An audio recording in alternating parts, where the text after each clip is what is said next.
Hi guys, welcome back. So in this video I'm going to show you an iPhone trick. So I'm going to show you how to organize your home screen the fast way.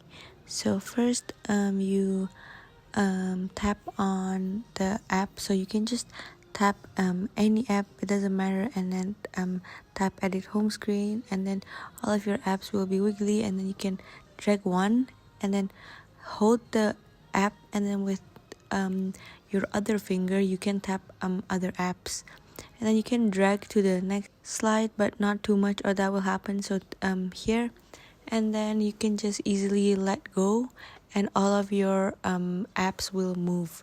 So you don't have to do it manually one by one, because sometimes it takes a lot of time, and when you have more apps you want to organize.